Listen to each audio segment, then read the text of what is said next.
ਬੇਰਹਿਮ ਸੀ ਜ਼ਾਲਮ ਬਾਦਸ਼ਾਹ। तो उन्होंने साधु ਨੂੰ ਪੁੱਛਿਆ ਵੀ ਕਿਹੜੀ ਤਪੱਸਿਆ ਸਭ ਤੋਂ ਵਧੀਆ ਹੈ। ਤਾਂ ਕਹਿੰਦੇ ਸਾਧੂ ਨੇ ਜਵਾਬ ਦਿੱਤਾ ਕਿ ਤੇਰੇ ਲਈ ਦੁਪਹਿਰ ਨੂੰ ਸੌਣਾ ਚੰਗਾ ਹੈ, ਤਾਂ ਜੋ ਇਸ ਥੋੜ੍ਹੇ ਜਿਹੇ ਸਮੇਂ ਵਿੱਚ ਤੂੰ ਪਰਜਾ ਨੂੰ ਦੁਖੀ ਨਾ ਕਰ ਸਕੇ। ਕਿਸੇ ਨੇ ਬਾਹਰ ਬਿੱਲੇ ਨੂੰ ਪੁੱਛਿਆ ਕਿ ਤੂੰ ਸ਼ੇਰ ਦੀ ਨੌਕਰੀ ਕਿਉਂ ਪਸੰਦ ਕਰਦਾ ਹੈ ਹੈ ਨਾ। ਕੋਈ ਬਿੱਲਾ ਸ਼ੇਰ ਦੀ ਨੌਕਰੀ ਕਰਦਾ ਸੀ। ਸਹੀ ਹੈ। ਪੁੱਛਿਆ ਵੀ ਕਿਉਂ ਕਰਦਾ ਤੂੰ ਇਹਨੂੰ। ਕਹਿੰਦਾ ਉੱਤਰ ਮਿਲਿਆ ਤਾਂ ਜੋ ਉਸ ਦੀ ਖੁਰਾਕ ਦੀ ਰਹਿੰਦ ਖੂੰਹਦ ਖਾਵਾਂ ਅਤੇ ਉਸ ਦੇ ਡਰ ਕਰਕੇ ਦੁਸ਼ਮਣਾਂ ਤੋਂ ਬਚ ਕੇ ਅਮਨ ਸ਼ਾਂਤੀ ਨਾਲ ਜ਼ਿੰਦਗੀ ਗੁਜ਼ਾਰ ਸਕਾਂ। ਠੀਕ ਹੈ। ਹੁਣ ਦੇਖੋ ਵੀ ਇਹਨੂੰ ਆਪਾਂ ਆਪ ਵੀ ਕਹਿ ਸਕਦੇ ਹਾਂ ਵੀ ਕਿਉਂ ਤੂੰ ਬਾਦਸ਼ਾਹ ਦੀ ਨੌਕਰੀ ਕਰਦਾ, ਪਰ ਮਨ ਨਹੀਂ ਕਹਿ ਸਕਦੇ। ਕਹਿੰਦੇ ਵੀ ਭੈੜੇ ਲੋਹੇ ਤੋਂ ਜਿਹੜੀ ਚੰਗੀ ਤਲਵਾਰ ਨਹੀਂ ਬਣਾਈ ਜਾ ਸਕਦੀ, ਇਸੇ ਤਰੀਕੇ ਦੇ ਨਾਲ ਕੋਈ ਬੰਦਾ ਸਿੱਖਿਆ ਦੇ ਨਾਲ ਸਿਆਣਾ ਨਹੀਂ ਕੀਤਾ ਜਾ ਸਕਦਾ। ਕਹਿੰਦੇ ਅਕਸਰ ਆਪਾਂ ਇਹ ਗੱਲ ਕਹਿੰਦੇ, ਬੜੀ ਕਾਊਂਟਰ ਇੰਟਿਊਟਿਵ ਗੱਲ ਆ। ਕਾਜੀ ਨੇ ਵੀ ਫੈਸਲਾ ਦੇ ਦਿੱਤਾ ਕਿ ਬਾਦਸ਼ਾਹ ਦੀ ਸੁਰੱਖਿਆ ਲਈ ਪਰਜਾ ਵਿੱਚੋਂ ਇੱਕ ਆਦਮੀ ਦਾ ਖੂਨ ਕਰਨਾ ਠੀਕ ਹੈ। ਮਾਰ ਦੋ, ਇੱਕ ਨੂੰ ਮਾਰ ਸਕਦੇ ਹਾਂ, ਬਲੀ ਦੇ ਦਿਓ ਇਹਦੀ। ਹਾਂ। ਇੱਕ ਰਾਤ ਉਸਦੀ ਰਸੋਈ ਵਿੱਚ ਪਈਆਂ ਲੱਕੜਾਂ ਨੂੰ ਅੱਗ ਲੱਗ ਗਈ ਤੇ ਸਾਰਾ ਘਰ ਜਲ ਕੇ ਸੁਆਹ ਹੋ ਗਿਆ। ਨਰਮ ਗੱਦਿਆਂ ਤੋਂ ਭੱਬਲ ਵਿੱਚ ਬਿਠਾ ਦਿੱਤਾ। ਇੱਦਾਂ ਹੋਇਆ ਕਿ ਉਹੀ ਸਾਧੂ ਉੱਥੋਂ ਦੀ ਲੰਘਿਆ। ਉਹ ਆਪਣੇ ਹਿਤੈਸ਼ੀਆਂ ਨੂੰ ਕਹਿ ਰਿਹਾ ਸੀ ਕਿ ਪਤਾ ਨਹੀਂ ਅੱਗ ਕਿਵੇਂ ਲੱਗ ਗਈ, ਜਿਹੜਾ ਸੀਗਾ ਅਫਸਰ। ਤਾਂ ਸਾਧੂ ਨੇ ਸੁਣ ਕੇ ਕਿਹਾ ਕਿ ਅੱਗ ਦੁਖੀ ਗਰੀਬਾਂ ਦੇ ਦਿਲਾਂ ਦੀ ਆਹ ਤੋਂ ਲੱਗੀ। ਉਸ ਨੂੰ ਕਹਿੰਦਾ ਵੀ ਨਾਲ ਸਾਧੂ ਨੂੰ ਕਹਿੰਦਾ, ਵਜ਼ੀਰ ਨੂੰ ਕਹਿੰਦਾ ਵੀ ਰਾਜੇ ਨੂੰ ਸਮਝਾਓ ਕਿ ਰਾਜਾ ਪਰਜਾ ਦੀ ਰਾਖੀ ਲਈ ਹੁੰਦਾ ਹੈ, ਪਰਜਾ ਰਾਜੇ ਦੇ ਸਤਿਕਾਰ ਲਈ ਨਹੀਂ ਹੁੰਦੀ। ਕਿੱਡੀ ਵੱਡੀ ਗੱਲ। ਹਾਂ। ਅਸੀਂ Sat Sri Akal. Punjabi radio USA, Punjabi TV USA ਦੇ ਉੱਤੇ ਆਪ ਸਭ ਦਾ ਸਵਾਗਤ ਹੈ। ਅੱਜ ਦਾ ਇਹ ਕਿਤਾਬਾਂ ਦਾ ਵਿਸ਼ੇਸ਼ ਪ੍ਰੋਗਰਾਮ, ਜਿਸ ਦੇ ਵਿੱਚ ਆਪਾਂ ਕਿਤਾਬਾਂ ਦਾ ਰਿਵਿਊ ਕਰ ਰਹੇ ਹਾਂ। ਕਿਤਾਬਨਾਮਾ ਜੁੜ ਚੁੱਕੇ ਨੇ ਮੇਰੇ ਨਾਲ ਅਰਸ਼ਦੀਪ ਸਿੰਘ ਜੀ। ਅਰਸ਼ਦੀਪ ਸਿੰਘ ਜੀ, ਸਵਾਗਤ ਹੈ ਜੀ। ਆਇਆਂ ਨੂੰ ਸਤਿ ਸ੍ਰੀ ਅਕਾਲ ਜੀ। ਹਾਂਜੀ, ਅੱਜ ਕੱਲ੍ਹ ਜੀ ਸਾਰੇ ਸੁਣਨ ਦੇਖਣ ਵਾਲੇ ਸਰੋਤਿਆਂ ਨੂੰ ਸਤਿ ਸ੍ਰੀ ਅਕਾਲ ਜੀ। ਪਿਛਲੀ ਵਾਰ ਆਪਾਂ ਪ੍ਰੋਗਰਾਮ ਦੀ ਸ਼ੁਰੂਆਤ ਕੀਤੀ ਸੀ, ਕਿਤਾਬ ਜਿਹੜੀ ਗੁਲਸਤਾਂ ਆ ਉਸ ਦੀ ਜਿਹੜੀ ਆਪਾਂ ਗੱਲਬਾਤ ਸ਼ੁਰੂ ਕੀਤੀ ਆ। ਸ਼ੇਖ ਸਾਦੀ ਹੁਣਾਂ ਦੀ ਇਹ ਕਿਤਾਬ ਲਿਖੀ ਹੋਈ ਆ, ਜੋ ਕਿ ਇੱਕ ਹਿਸਾਬ ਦੇ ਨਾਲ ਇਨਸਾਨ ਨੂੰ ਕਿਸ ਤਰੀਕੇ ਦੇ ਨਾਲ ਜਿਉਣਾ ਆ, ਕੀ ਜੀਵਨ ਜਾਂਚ ਉਸ ਦੀ ਹੋਵੇ, ਉਸ ਦੇ ਬਾਰੇ ਕਿਤਾਬ ਗੱਲਬਾਤ ਕਰਦੀ ਆ। ਇਨਸਾਨ, ਕਿਉਂਕਿ ਅਰਸ਼ਦੀਪ ਸਿੰਘ ਜੀ ਵੱਖ-ਵੱਖ ਰੋਲ ਨਿਭਾਉਂਦਾ ਹੈ। ਕਿਤੇ ਕੋਈ ਰਾਜੇ ਦੀ ਭੂਮਿਕਾ 'ਚ, ਕਿਤੇ ਕੋਈ ਸੰਗਤ ਦੀ ਭੂਮਿਕਾ 'ਚ ਹੁੰਦਾ, ਕਿਤੇ ਕੋਈ ਸਾਧੂ ਆ, ਕਿਤੇ ਕੋਈ ਹਾਸ ਰਸ ਆ, ਕਿਤੇ ਕੋਈ ਕਹਿ ਲਓ ਵੀ ਪ੍ਰੇਮ ਵਾਲੀਆਂ ਗੱਲਾਂ ਨੇ। ਹੋਰ ਬਹੁਤ ਸਾਰੇ ਜਿਹੜੇ ਅਧਿਆਏ ਆ ਇਸ ਕਿਤਾਬ ਦੇ ਵਿੱਚ ਉਹਨਾਂ ਨੇ ਆਪਣੇ ਸਾਹਮਣੇ ਜਿਹੜੇ ਉਹ ਪੇਸ਼ ਕੀਤੇ ਆ। ਸੋ ਉਸ ਬਾਬਤ ਆਪਾਂ ਗੱਲਬਾਤ ਜਿਹੜੀ ਕਰ ਰਹੇ ਹਾਂ। ਅਤੇ 750 ਸਾਲ ਪੁਰਾਣੀ ਇਹ ਕਿਤਾਬ, ਜਦੋਂ ਆਪਾਂ 2026 'ਚ ਇਸ ਦੀ ਅੱਜ ਗੱਲਬਾਤ ਜਿਹੜੀ ਉਹ ਕਰ ਰਹੇ ਹਾਂ, ਇਸ ਦੇ ਵਿੱਚ ਲਿਖੀਆਂ ਜਿਹੜੀਆਂ ਗੱਲਾਂ ਉਹ ਅੱਜ ਵੀ ਇੱਦਾਂ ਲੱਗਦਾ ਵੀ ਜਿੱਦਾਂ ਅੱਜ ਦੇ ਹਿਸਾਬ ਦੇ ਨਾਲ ਦੇਖ ਕੇ ਜਿਹੜੀਆਂ ਲਿਖੀਆਂ ਹੁੰਦੀਆਂ। ਸੋ ਟਾਈਮਲੈਸ ਬੁੱਕਸ ਜਿਨ੍ਹਾਂ ਨੂੰ ਅਕਸਰ ਆਖ ਦਿੱਤਾ ਜਾਂਦਾ ਹੈ, ਉਹਨਾਂ ਕਿਤਾਬਾਂ ਦੇ ਵਿੱਚੋਂ ਇੱਕ ਇਹ ਕਿਤਾਬ ਹੈਗੀ ਆ। ਅਤੇ ਸੋ ਅਰਸ਼ਦੀਪ ਸਿੰਘ, ਕਿਵੇਂ ਦੇਖਦੇ ਉਸ ਤੋਂ ਬਾਅਦ ਤੋਂ ਲੈ ਕੇ ਪਿਛਲੇ ਐਪੀਸੋਡ ਤੋਂ ਲੈ ਕੇ ਹੁਣ ਤੱਕ ਇਸ ਲੜੀ 'ਚ ਹੋਰ ਕਿਤਾਬ ਪੜ੍ਹਨ ਦਾ ਮੌਕਾ ਮਿਲਿਆ ਫਿਰ? ਨਹੀਂ, ਹਜੇ ਹੋਰ ਤਾਂ ਨਹੀਂ ਕਿਤਾਬ ਮੈਂ ਸ਼ੁਰੂ ਕੀਤੀ ਹਾਂਜੀ, ਪਰ ਇਸੇ ਕੰਪਲੀਟ ਹੋ ਗਈ ਕਿ ਨਹੀਂ ਅਜੇ ਪੂਰੀ? ਇਹ ਕੰਪਲੀਟ ਹੋ ਗਈ ਹੈ। ਅਤੇ ਜਿਹੜੀ ਅਗਲੀ ਕਿਤਾਬ ਪੜ੍ਹਨ ਦੀ ਇੱਛਾ ਹੈ ਅਤੇ ਉਹ ਬ੍ਰਦਰਸ ਕਾਰਾਮਾਜ਼ੋਵ ਦੀ ਦੋਸਤੋਵਸਕੀ ਦੀ। ਹਾਂਜੀ। ਅਤੇ ਉਹ ਸ਼ੁਰੂ ਵੀ ਕੀਤੀ ਹੋਈ ਹੈ। ਅੱਛਾ। ਅਤੇ ਚੌਥਾ ਕਿੱਸਾ ਪੜ੍ਹਿਆ ਹੋਇਆ, ਪਰ ਉਹ ਕਿਤਾਬ ਥੋੜ੍ਹੀ ਜਿਹੀ ਵੱਡੀ ਹੈ, ਮੋਟੀ ਕਿਤਾਬ। ਉਹ ਇਹਦੇ ਤੋਂ ਮਿਲਦਾ 4 ਗੁਣਾ ਹੋਣੀ ਆ। ਹਾਂਜੀ, ਹੈਗੀ। ਮੈਂ ਸਾਇਨੋਲੋਜੀ ਸਟੇਟ 'ਚ ਸੀਗਾ ਜਦੋਂ ਮੈਂ ਬੁੱਕ ਖਰੀਦੀ ਸੀਗੀ, ਸ਼ੁਰੂ ਕੀਤੀ ਸੀ, ਉਸ ਤੋਂ ਬਾਅਦ ਕਦੀ ਕੰਪਲੀਟ ਨਹੀਂ ਕਰ ਸਕਿਆ। ਚਲੋ ਇਸ ਪ੍ਰੋਗਰਾਮ ਦੇ ਜ਼ਰੀਏ ਹੀ ਸਹੀ ਆਪਾਂ ਉੱਧਰ ਨੂੰ ਫਿਰ ਹੌਲੀ ਹੌਲੀ ਵਧਾਂਗੇ ਹੁਣ। ਹਾਂਜੀ।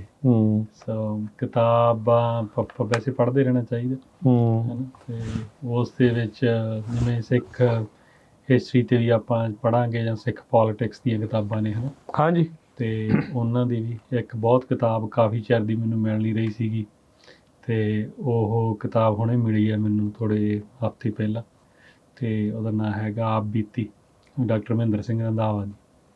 ਤੇ ਪੰਜਾਬ ਦੇ ਵਿੱਚ ਇੱਕ ਇਹੋ ਜਿਹਾ ਸਮਾਂ ਆਇਆ 20-30 ਸਾਲ ਜਦੋਂ ਪੰਜਾਬ ਦੇ ਐਜੂਕੇਸ਼ਨਲ ਸਿਸਟਮ 'ਤੇ ਜਿੰਨਾ ਵੀ ਕੰਮ ਹੋਇਆ ਉਹ 'ਚ ਡਾਕਟਰ MS ਰੰਧਾਵਾ ਦਾ ਕੰਮ ਰਿਹਾ ਹੀ ਰਿਹਾ। ਵੱਡਾ ਯੋਗਦਾਨ ਸੀ। ਹਾਂਜੀ, ਸੋ ਸਾਰੇ ਉਹਨਾਂ ਨੂੰ ਆਪਾਂ MS Randhawa, doctor MS Randhawa ਕਰਕੇ ਜਾਣਦੇ, ਅਤੇ ਉਹ ਮੈਨੂੰ ਹੁਣੇ ਮਿਲੀ ਹੈ। ਸੋ ਉਹ ਵੀ ਪੜ੍ਹਨ ਦੀ ਇੱਛਾ ਹੈ, ਸ਼ਾਇਦ ਅਗਲੀ ਕਿਤਾਬ ਉਹ ਪੜ੍ਹ ਲਈ। ਅੱਛਾ, ਅਰਸ਼ਦੀਪ ਸਿੰਘ,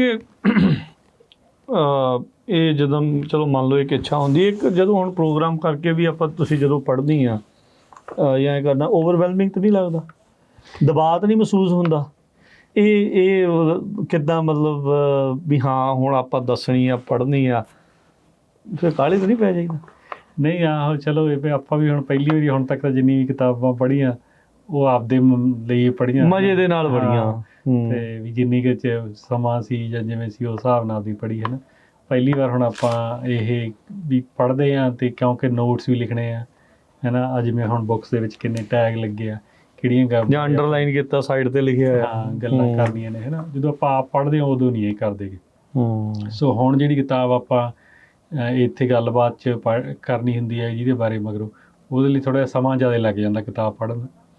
ਅਤੇ ਇੱਕ ਐਂ ਵੀ ਉਹਦੇ ਲਈ ਥੋੜ੍ਹੀਆਂ ਜਿਹੀਆਂ ਚੀਜ਼ਾਂ ਨਾਲ ਰੱਖਣੀਆਂ ਪੈਂਦੀਆਂ, ਨਹੀਂ ਤਾਂ ਬੰਦਾ ਕਿਤਾਬ ਕਿਤੇ ਵੀ ਬੈਠਾ ਪੜ੍ਹ ਲੈਂਦਾ ਹੈ।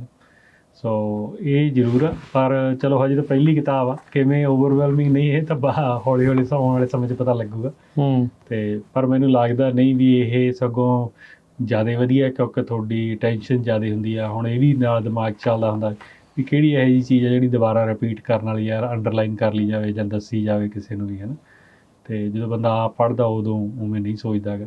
ਅਤੇ ਸੋ ਵਧੀਆ ਗੱਲ ਆ। ਬਾਕੀ ਹੁਣ ਆਪਾਂ ਦੇਖਾਂਗੇ ਆਉਣ ਵਾਲੇ ਸਮੇਂ ਜਦੋਂ ਆਪਣੇ ਕੋਲ 2-4-5 ਕਿਤਾਬਾਂ ਆਪਾਂ ਕਰ ਲਈਆਂ, ਫਿਰ ਆਪਾਂ ਨੂੰ ਪਤਾ ਲੱਗੂਗਾ ਵੀ ਆਪਣਾ ਐਕਸਪੀਰੀਅੰਸ ਕਿਹੋ ਜਿਹੇ ਰਹੇ। ਹਾਂ ਚਲੋ ਇਹ ਆ ਵੀ ਮਹਾਰਾਜ ਵੱਲ ਬਖਸ਼ਦਾ ਰਹੇ, ਸਮਾਂ ਇਸ ਦੇ ਲਈ ਕੱਢਣਾ ਚਾਹੀਦਾ। ਗੱਲ ਇਸ ਲਈ ਵੀ ਇਹ ਵੀ ਆ ਅਰਸ਼ਦੀਪ ਸਿੰਘ, ਵੀ ਕਈ ਵਾਰੀ ਇਹ ਲੱਗਦਾ ਵੀ ਸ਼ਾਇਦ ਤੁਹਾਨੂੰ ਸੁਣਾਉਣ ਦੇ ਲਈ ਕਿਤਾਬ ਅਸੀਂ ਪੜ੍ਹ ਰਹੇ, ਨਹੀਂ ਆਪਣੇ ਲਈ ਵੀ ਪੜ੍ਹਨੀ ਹੁੰਦੀ ਹੈ। ਇਹ ਜਿਹੜੀਆਂ ਚੀਜ਼ਾਂ ਇਹਦੇ ਵਿੱਚ ਲਿਖੀਆਂ, ਤੁਸੀਂ ਜਦੋਂ ਵੀ ਕੁਛ ਨਵੀਂ ਚੀਜ਼ ਪੜ੍ਹਦੇ ਆ ਤੁਹਾਡਾ ਖਿਆਲਾਤ ਖੁੱਲ੍ਹਦੇ ਨੇ ਅਤੇ ਤੁਸੀਂ ਨਵੀਆਂ ਚੀਜ਼ਾਂ ਜਿਹੜੀਆਂ ਉਹ ਸਿੱਖਦੇ ਆ। ਫਿਰ ਚਲੋ ਇੱਕ ਤਾਂ ਇਨਸਾਨੀ ਫਿਤਰਤ ਆ ਨਾ ਵੀ ਆਪਾਂ ਚੀਜ਼ਾਂ ਨੂੰ ਕੰਪੇਅਰ ਕਰਦੇ ਹਾਂ ਅਤੇ ਫਿਰ ਕਰਦੇ ਹਾਂ ਅਤੇ ਉਹ ਦੂਰ ਨਹੀਂ ਹੋ ਸਕਦੀ। ਉਹ ਤਾਂ ਕੰਪੈਰੀਜ਼ਨ ਆਪਾਂ ਕਰਦੇ ਰਹਿੰਦੇ ਵੀ ਹਾਂ ਅੱਛਾ ਇਹ ਮੇਰੇ ਜੀਵਨ 'ਤੇ ਕਿਵੇਂ ਢਲਦੀ ਆ, ਕਿਵੇਂ ਉਹ ਗੱਲਾਂ।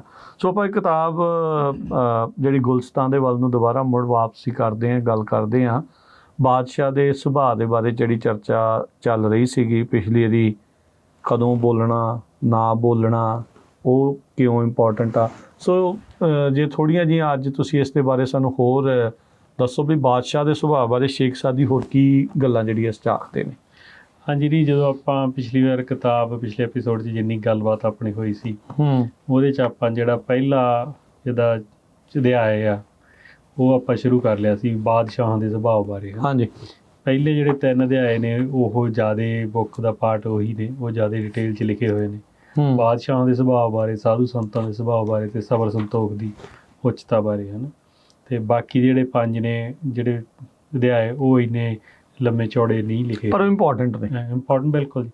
ਸੋ ਇਹਨਾਂ ਦੇ ਵਿੱਚ ਕਹਿਣ ਦਾ ਮਤਲਬ ਵੀ ਕਹਾਣੀਆਂ ਬਹੁਤ ਜ਼ਿਆਦਾ ਨੇ ਹੈ ਨਾ, ਕਿਉਂਕਿ ਇਹ ਵੀ ਆਪਾਂ ਦੱਸਦੇ ਜਾਈਏ, ਪਿਛਲੀ ਵਾਰ ਵੀ ਗੱਲ ਕੀਤੀ ਸੀ ਵੀ ਹਰੇਕ ਜਿਹੜੀ ਵੀ ਗੱਲ ਸਮਝਾਉਣਾ ਚਾਹੁੰਦੇ ਆ ਸ਼ੇਖ ਸਾਦੀ, ਉਹ ਆਪਾਂ ਨੂੰ ਕਹਾਣੀ ਲਿਖਦੇ ਆ, ਸ਼ੇਅਰ ਲਿਖਦੇ ਆ ਵਿੱਚ ਹੈ ਨਾ। ਅਤੇ ਜਿਹੜਾ ਸ਼ੇਅਰ ਆ ਜਾਂ ਬੈਂਤ ਆ ਜਾਂਦਾ ਹੈ ਨਾ, ਫਰਦ ਮਸਨਵੀ, ਕੁਛ ਕੁ ਚੀਜ਼ਾਂ ਦੇਖੋ ਜੋ ਟਰਾਂਸਲੇਸ਼ਨ 'ਚ ਲੋਸਟ ਹੋ ਜਾਂਦੀਆਂ ਨੇ ਹੈ ਨਾ। ਸ਼ੇਅਰ ਨੇ ਉਵੇਂ ਨਹੀਂ ਰਹਿਣਾ ਗਾ ਜਦੋਂ ਟਰਾਂਸਲੇਸ਼ਨ ਕੀਤੀ ਪਰਸ਼ੀਅਨ ਤੋਂ ਪੰਜਾਬੀ 'ਚ, ਉਹ ਉਸੇ ਭਾਸ਼ਾ ਦਾ ਹੀ ਬਣਿਆ। ਹਾਂ, ਸੋ ਪਰ ਜਿਹੜੀਆਂ ਕਹਾਣੀਆਂ ਨੇ ਉਹ ਲਗਭਗ ਉਵੇਂ ਦੀ ਉਵੇਂ ਉਤਰ ਆਉਂਦੀ ਆ ਜਦੋਂ ਟਰਾਂਸਲੇਸ਼ਨ, ਮੂਲ ਅਰਥ ਆ ਜਾਂਦਾ। ਹਾਂ, ਆ ਜਾਂਦਾ। ਸੋ ਆਪਾਂ ਹੁਣ ਬਾਦਸ਼ਾਹਾਂ ਦੇ ਸੁਭਾਅ ਬਾਰੇ ਗੱਲ ਕਰਦੇ ਹਾਂ। ਕੁਛ ਕੁ ਜਿਹੜੀਆਂ ਆਪਾਂ ਕਹਾਣੀਆਂ ਮਾਰਕ ਕੀਤੀਆਂ ਨੇ ਜਿਹਨੂੰ ਲੱਗਦਾ ਵੀ ਆਪਾਂ ਨੂੰ ਗੱਲ ਕਰਨੀ ਚਾਹੀਦੀ ਜ਼ਰੂਰ। ਅਤੇ ਉਹਦੇ ਵਿੱਚ ਅੱਜ ਦੀ ਪਹਿਲੀ ਕਹਾਣੀ ਕਿਹੜੀ? ਪਹਿਲੀ ਕਹਾਣੀ ਹੈਗੀ ਆ ਜੀ, ਉਹ ਕਹਿੰਦੇ ਵੀ ਕਹਾਣੀ 'ਚ ਇੱਕ ਪੁੱਜਿਆ ਹੋਇਆ ਸੰਤ ਬਗਦਾਦ ਵਿੱਚ ਆਇਆ ਹੈ ਨਾ। ਲੋਕਾਂ ਨੇ ਯੂਸਫ ਦੇ ਪੁੱਤਰ ਹਜਾਜ ਨੂੰ ਪਤਾ ਦੇ ਦਿੱਤਾ ਅਤੇ ਉਹ ਉਸ ਨੂੰ ਬੁਲਾ ਕੇ ਅਰਜ਼ ਕੀਤੀ ਕਿ ਮੇਰੀ ਭਲਾਈ ਲਈ ਅਰਦਾਸ ਕਰ। ਵੀ ਸਾਧੂ ਨੂੰ ਕੋਈ ਆਇਆ ਸੀ ਪੁੱਜਿਆ ਹੋਇਆ, ਤਾਂ ਜਿਹੜਾ ਉੱਥੇ ਦਾ ਯੂਸਫ ਦਾ ਪੁੱਤਰ ਸੀ ਉਹਨੂੰ ਦੱਸਤਾ, ਉਹਨੇ ਸਾਧੂ ਨੂੰ ਬੁਲਾ ਕੇ ਕਿਹਾ ਵੀ ਮੇਰੇ ਲਈ ਕੋਈ ਅਰਦਾਸ ਕਰ। ਕਹਿੰਦੇ ਇਹ ਸੁਣ ਕੇ ਸੰਤ ਨੇ ਪ੍ਰਮਾਤਮਾ ਅੱਗੇ ਬੇਨਤੀ ਕੀਤੀ ਕਿ ਇਸ ਦੀ ਜਾਨ ਕੱਢ ਲਵੇ। ਠੀਕ ਹੈ। ਇਸ ਤੇ ਕਹਿੰਦੇ ਹਜਾਜ ਨੇ ਕਿਹਾ ਕਿ ਇਹ ਕੀ ਅਰਦਾਸ ਹੈ। ਸੰਤ ਨੇ ਕਿਹਾ ਕਿ ਇਹ ਤੇਰੇ ਅਤੇ ਸਾਰੇ ਮੁਸਲਮਾਨਾਂ ਦੀ ਚੰਗਿਆਈ ਲਈ ਬੇਨਤੀ ਹੈ। ਅੱਛਾ, ਠੀਕ ਹੈ ਜੀ। ਤੇ ਉਹ ਕਹਿੰਦੇ ਫਿਰ ਮਸਨਵੀ 'ਚ ਉਹ ਫਿਰ ਗਾਹਾਂ ਐਕਸਪਲੇਨ ਕਰਦੇ ਹਨ ਇਹਨੂੰ। ਉਹ ਕਹਿੰਦੇ ਕਿਉਂ? ਉਹ ਕਹਿੰਦਾ ਹੇ ਸ਼ਕਤੀਵਾਨ, ਗਰੀਬਾਂ ਨੂੰ ਸਤਾਉਣ ਵਾਲੇ, ਇਹ ਤੇਰੇ ਬਾਜ਼ਾਰ ਕਦ ਤੱਕ ਸ਼ਰਾਬ ਰਹੇ ਹਨ। ਤੇਰੀ ਇਹ ਹਕੂਮਤ ਕਿਹੜੇ ਕੰਮ, ਤੇਰੀ ਮੌਤ ਹੀ ਚੰਗੀ, ਕਿਉਂਕਿ ਤੂੰ ਲੋਕਾਂ ਨੂੰ ਸਤਾਉਣ ਵਾਲਾ ਹੈ। ਕਿ ਜੇ ਬਾਦਸ਼ਾਹ ਇੰਨਾ ਮਾੜਾ, ਉਹ ਕਹਿੰਦੇ ਫਿਰ ਸੁਭਾਅ ਵਾਲਾ ਹੋਵੇ, ਹਾਂ, ਤਾਂ ਫਿਰ ਉਦੋਂ ਤਾਂ ਉਹ ਮਰਿਆ ਹੀ ਚੰਗਾ ਹੈ। ਹੈ ਨਾ। ਅਤੇ ਇਹ ਗੱਲ ਅੱਜ ਦੇਖੋ ਹੁਣ ਸਮਝਾਉਣ ਦੀ ਗੱਲ ਹੈ ਇੱਕ ਤਰੀਕੇ ਨਾਲ, ਵੀ ਜਿਹੜਾ ਵੀ ਬੰਦਾ ਕਿਸੇ ਚੀਜ਼ ਨੂੰ ਲੀਡ ਕਰਦਾ ਤਾਂ ਉਹਦਾ ਚੰਗਾ ਹੋਣਾ ਬਹੁਤ ਜ਼ਰੂਰੀ ਹੈ, ਸੂਝਵਾਨ, ਸਿਆਣਾ, ਉਹਦਾ ਕਿਰਦਾਰ ਚੰਗਾ ਹੋਵੇ, ਉਹ ਸਾਰਾ ਕੁਛ। ਤੇ ਤਾਂ ਹੀ ਤਾਂ ਦੇਖੋ ਆਪਣੀ ਵੀ ਜਿਹੜੀਆਂ ਕਹਾਵਤਾਂ ਕਹੀ ਨਾ ਵੀ ਮੁਰਦਾ ਬੋਲੂ ਖੱਪਣ ਪਾੜੂ, ਵੀ ਜਦੋਂ ਉਹਨੇ ਕੰਮ ਇੱਦਾਂ ਦੇ ਜਿਹੜੇ ਉਹ ਕਰਨੇ ਆ, ਹਾਂਜੀ, ਤਾਂ ਫਿਰ ਉਹਦੇ ਨਾਲੋਂ ਤਾਂ ਮਰਿਆ। ਜਦੋਂ ਕਿਸੇ ਨੂੰ ਬਦਸੀਸ ਵੀ ਦਿੰਦੇ ਆ, ਆਪਣੀ ਆਮ ਗੱਲ ਦੇ ਨਾਲੋਂ ਤਾਂ ਤੂੰ ਮਰਿਆ ਹੀ ਚੰਗਾ ਹੁੰਦਾ। ਬਿਲਕੁਲ ਇੱਦਾਂ ਹੀ ਕਹਿੰਦੇ, ਬਿਲਕੁਲ ਇੱਦਾਂ ਹੀ। ਸੋ ਇਹ ਉਸ ਤਰੀਕੇ ਦੇ ਚੀਜ਼ ਆ ਜੀ। ਹੁਣ ਇਹ ਨਾਲ ਦੀ ਅਗਲੀ ਕਹਾਣੀ ਜਿਹੜੀ ਲਿਖੀ ਹੈ, ਹੁਣ ਇਸ ਟੌਪਿਕ 'ਤੇ ਚੱਲ ਰਹੀਆਂ ਨੇ ਕਹਾਣੀਆਂ ਹਨ। ਤਾਂ ਉਹ ਕਹਿੰਦੇ ਬੇਰਹਿਮ ਤੇ ਜ਼ਾਲਮ ਬਾਦਸ਼ਾਹ ਵਿੱਚੋਂ ਇੱਕ ਸ਼ਾਹ ਨੇ ਇੱਕ ਸਾਧੂ ਤੋਂ ਪੁੱਛਿਆ ਕਿ ਤਪੱਸਿਆ ਕਿਹੜੀ ਸਭ ਤੋਂ ਵਧੀਆ ਹੈ। ਵੀ ਜਿਹੜਾ ਬਾਦਸ਼ਾਹ ਸੀ ਬੇਰਹਿਮ ਸੀ ਜ਼ਾਲਮ ਬਾਦਸ਼ਾਹ, ਉਹਨਾਂ ਨੇ ਸਾਧੂ ਨੂੰ ਪੁੱਛਿਆ ਵੀ ਕਿਹੜੀ ਤਪੱਸਿਆ ਸਭ ਤੋਂ ਵਧੀਆ ਹੈ। ਤਾਂ ਕਹਿੰਦੇ ਸਾਧੂ ਨੇ ਜਵਾਬ ਦਿੱਤਾ ਕਿ ਤੇਰੇ ਲਈ ਦੁਪਹਿਰ ਨੂੰ ਸੌਣਾ ਚੰਗਾ ਹੈ, ਤਾਂ ਜੋ ਇਸ ਥੋੜ੍ਹੇ ਜਿਹੇ ਸਮੇਂ ਵਿੱਚ ਤੂੰ ਪਰਜਾ ਨੂੰ ਦੁਖੀ ਨਾ ਕਰ ਸਕੇ।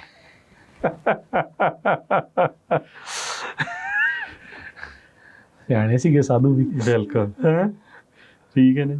ਤੇ ਇਹ ਤਾਂ ਹੁਣ ਦੇਖੋ ਵੀ ਬੰਦਾ ਆਪੋ ਆਪਣੇ ਹਿਸਾਬ ਨਾਲ, ਜਿਹੜੇ ਮੁਲਕਾਂ 'ਚ ਰਹਿੰਦੇ ਹੋ, ਜਿਹੜੇ ਤੁਹਾਡੇ ਰਾਜੇ ਆ, ਉਹਨੂੰ ਵੀ ਲੋਕੀ ਇਹੀ ਕਹਿੰਦੇ ਹੋਣੇ ਭਰਾਵਾ ਸੁੱਤਾ ਹੀ ਚੰਗਾ, ਟਿਕਾ ਦਾ ਆਵੇ, ਪਤਾ ਨਹੀਂ ਕੀ ਹੋ ਜਾਣਾ। ਹਾਂ।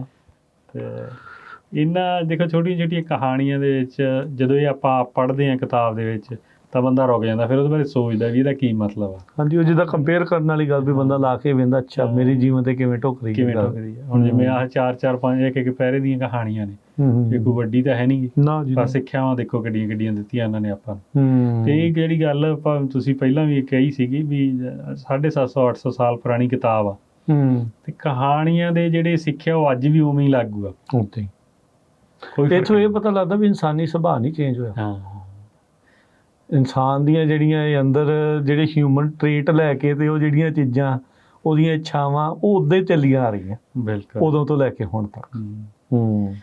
ਹੁਣ ਇੱਕ ਜਿਹੜੀ ਥੋੜੇ 2-3 ਸਫ਼ੇ ਅੱਗੇ ਲੰਘ ਕੇ ਇੱਕ ਕਹਾਣੀ ਆ। ਕਿਹੜੇ ਸਫ਼ੇ ਤੇ ਪਹੁੰਚੇ ਹੋਏ ਆ ਤੁਸੀਂ? ਹੁਣ ਆਪਾਂ 24 ਨੰਬਰ ਤੇ ਹਾਂ ਜੀ। ਠੀਕ ਆ ਜੀ। ਤੇ ਉੱਥੇ ਕਹਿੰਦੇ ਵੀ ਕਿਸੇ ਨੇ ਬਾਹਰ ਬਿੱਲੇ ਨੂੰ ਪੁੱਛਿਆ ਕਿ ਤੂੰ ਸ਼ੇਰ ਦੀ ਨੌਕਰੀ ਕਿਉਂ ਪਸੰਦ ਕਰਦਾ ਹੈ। ਹੈ ਨਾ, ਕੋਈ ਬਿੱਲਾ ਸ਼ੇਰ ਦੀ ਨੌਕਰੀ ਕਰਦਾ ਸੀ, ਤੇ ਸਹੀ ਆ, ਪੁੱਛਿਆ ਵੀ ਕਿਉਂ ਕਰਦਾ ਤੂੰ ਇਹਨੂੰ। ਕਹਿੰਦਾ ਉੱਤਰ ਮਿਲਿਆ, ਤਾਂ ਜੋ ਉਸ ਦੀ ਖੁਰਾਕ ਦੀ ਰਹਿੰਦ ਖੂੰਹਦ ਖਾਵਾਂ ਤੇ ਉਸ ਦੇ ਡਰ ਕਰਕੇ ਦੁਸ਼ਮਣਾਂ ਤੋਂ ਬਚ ਕੇ ਅਮਨ ਸ਼ਾਂਤੀ ਨਾਲ ਜ਼ਿੰਦਗੀ ਗੁਜ਼ਾਰ ਸਕਾਂ। ਠੀਕ ਹੈ। ਹੁਣ ਦੇਖੋ ਵੀ ਇਹਨੂੰ ਆਪਾਂ ਆਪ ਵੀ ਕਹਿ ਸਕਦੇ ਹਾਂ ਵੀ ਕਿਉਂ ਤੂੰ ਬਾਦਸ਼ਾਹ ਦੀ ਨੌਕਰੀ ਕਰਦਾ, ਪਰ ਮਨ ਨਹੀਂ ਕਹਿ ਸਕਦੇ ਹਾਂ। ਇੱਕ ਤਾਂ ਕਹਿੰਦਾ ਵੀ ਜਦੋਂ ਬਾਦਸ਼ਾਹ ਕੋਲ ਵਾਧੂ ਸਮਾਨ ਹੁੰਦਾ ਵੀ ਉਹ 'ਚ ਰਹਿੰਦ ਖੂੰਹਦ ਸਾਡਾ ਵੀ ਕੰਮ ਚੱਲ ਜਾਂਦਾ, ਨਾਲੇ ਕਿਸੇ ਦੀ ਟੈਨਸ਼ਨ ਨਹੀਂ ਹੈ ਕਿਉਂਕਿ ਤਕੜਾ ਬੰਦਾ ਸੋ, ਹੈ ਨਾ, ਕਿਸੇ ਨੇ ਆਪਣਾ ਧੱਕਾ ਨਹੀਂ ਕਰਦਾ। ਕਹਿੰਦੇ ਫਿਰ ਲੋਕਾਂ ਨੇ ਪੁੱਛਿਆ ਕਿ ਜਦ ਤੂੰ ਸ਼ੇਰ ਦੀ ਛਾਂ ਹੇਠਾਂ ਸੁਰੱਖਿਅਤ ਹੈ ਤਾਂ ਉਸ ਦੀਆਂ ਮਿਹਰਬਾਨੀਆਂ ਦੇ ਗੁਣ ਗਾਉਂਦਾ ਹੈ, ਤਾਂ ਉਸਦੇ ਕੋਲ ਕਿਉਂ ਨਹੀਂ ਆਉਂਦਾ। ਉਹ ਕਹਿੰਦਾ ਉੱਤਰ ਮਿਲਿਆ ਕਿ ਹਮਲੇ ਤੋਂ ਮੈਂ ਨਿਡਰ ਨਹੀਂ ਆ, ਹਮਲਾ ਮੇਰੇ ਤੇ ਵੀ ਹੋ ਸਕਦਾ, ਹਮਲਾ ਜੋ ਵੀ ਉਹ ਤੋਂ ਨਹੀਂ ਬਚ ਸਕਦਾ ਮੈਂ। ਫਿਰ ਸ਼ੇਰ ਦਾ ਸ਼ੇਰ ਹੀ ਆ। ਹਾਂ। ਸੋ ਕਹਾਣੀ ਦਾ ਮਤਲਬ ਇਹ ਹੀ ਆ ਵੀ ਦੇਖੋ ਹੁਣ ਇਹ 'ਚ ਜਿਹੜੀ ਤੁਸੀਂ ਮਰਜ਼ੀ ਸਿੱਖਿਆ ਲਓ, ਸਿੱਖਿਆ ਲਾ ਲਓ ਵੀ ਆਪਾਂ ਆਪ ਵੀ ਆਪਾਂ ਇਹੋ ਜਿਹੇ ਸਿਸਟਮ 'ਚ ਪਏ ਨੇ ਜਿੱਥੇ ਆਪਾਂ ਲੱਗਦਾ ਵੀ ਨਹੀਂ ਹੈ ਚੰਗੇ ਮਾੜੇ ਦੀ ਆਪਾਂ ਕਹਿੰਦੇ ਵੀ ਆਪਾਂ ਸੇਫ ਹਾਂ, ਹੈ ਨਾ, ਜਾਂ ਆਪਾਂ ਨੂੰ ਸਾਰਾ ਕੁਛ ਮਿਲਦਾ। ਤੇ ਪਰ ਪਤਾ ਵੀ ਸ਼ੇਰ ਦੇ ਸੁਭਾਅ ਦਾ ਕੋਈ ਪਤਾ ਨਹੀਂ ਗਾ, ਕਿੱਦਣ ਉਹਨੇ ਕਿੱਧਰ ਨੂੰ ਹੋ ਜਾਣਾ। ਤਾਂ ਹੀ ਉਹਦੇ ਲਾਗੇ ਵੀ ਨਹੀਂ ਜਾਂਦੇ, ਤਾਂ ਹੀ ਉਹਦੇ ਕੋਲ ਲਾਗੇ ਨਹੀਂ, ਤਾਂ ਹੀ ਰਹਿਣ ਖੂਨ ਤੇ ਤਾਂ ਹੀ ਗੁਜ਼ਾਰਾ। ਹਾਂ, ਤੇ ਬਿੱਲਾ ਵੀ ਤਾਂ ਹੀ ਉਹਦੇ ਲਾਗੇ ਨਹੀਂ ਜਾਂਦਾ। ਸੋ ਇਹ ਛੋਟੀਆਂ ਛੋਟੀਆਂ ਕਹਾਣੀਆਂ ਨੇ ਜਿਹਦੇ 'ਚ ਆਪਾਂ ਨੂੰ ਬਹੁਤ। ਤੁਸੀਂ ਸ਼ੇਰ ਦੀ ਵਰਦੀ ਵਾਈ ਹੋ ਸਕਦੀ ਹੈ, ਬਿਲਕੁਲ, ਪਰ ਸ਼ੇਰ ਨਹੀਂ ਹੋ ਸਕਦੇ ਅੰਦਰੋਂ, ਉਹ ਫਰਕ ਰਹਿਣਾ ਹੀ ਆ। ਬਿਲਕੁਲ। ਦੇਖੋ ਸ਼ੇਰ ਦਾ ਸੁਭਾਅ ਹੀ ਰਹਿਣਾ, ਸ਼ੇਰ ਨੇ ਘਾਹ ਤਾਂ ਬਿੱਲੇ ਦਾ ਬਿੱਲੇ ਵਾਲਾ ਹੀ ਰਹਿਣਾ। ਹਾਂ, ਤੇ ਉਹਨੇ ਘਾਹ ਤਾਂ ਕਦੇ ਖਾਣਾ ਨਹੀਂ, ਘਾਹ ਤਾਂ ਉਹਨੇ ਖਾਣਾ ਨਹੀਂ। ਹੁਣ ਇਹ ਸਾਰੀਆਂ ਬਾਦਸ਼ਾਹਾਂ ਬਾਰੇ ਕਹਾਣੀਆਂ ਨੇ ਵੀ ਬਾਦਸ਼ਾਹ ਪੜ੍ਹਨਗੇ, ਹੈ ਨਾ।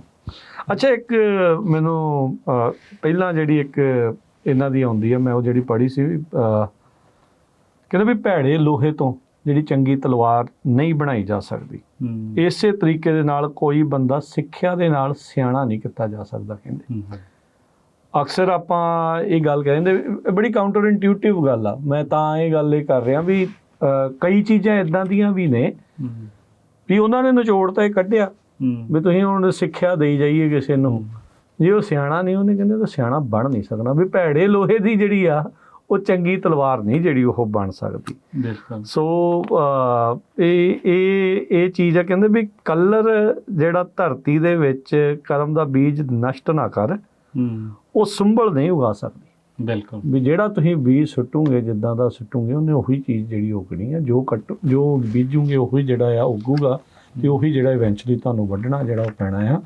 ਸੋ ਇਹ ਪਛਾਣ ਕਰਨੀ, ਮੈਨੂੰ ਲੱਗਦਾ ਇੱਥੇ ਆਪਾਂ ਨੂੰ ਇਹ ਦੱਸਣ ਦੀ ਕੋਸ਼ਿਸ਼ ਆ ਵੀ ਪਛਾਣ ਕਰਨੀ ਚਾਹੀਦੀ ਆ ਵੀ ਜੇ ਤੁਹਾਡਾ ਰਾਜਾ ਪਹਿਲਾਂ ਹੀ ਮਾੜਾ ਹੈ, ਇਹ ਬਾਦਸ਼ਾਹ ਦੇ ਸੁਭਾਅ ਚੋਂ ਹੀ ਆ, ਹਾਂਜੀ, ਵੀ ਉਹਦੀ ਤੁਸੀਂ ਤਲਵਾਰ ਬਣਾਉਣ ਦੀ ਕੋਸ਼ਿਸ਼ ਕਰ ਲਓ। ਜੇ ਲੋਹੇ ਨੂੰ ਜੰਗ ਲੱਗਾ ਆ ਤਾਂ ਉਹ ਜੰਗ ਵਾਲਾ ਹੀ ਆ, ਉਹ ਲੜ ਨਹੀਂ ਸਕੂਗੀ, ਤਲਵਾਰ ਟਿਕ ਨਹੀਂ ਸਕੂਗੀ।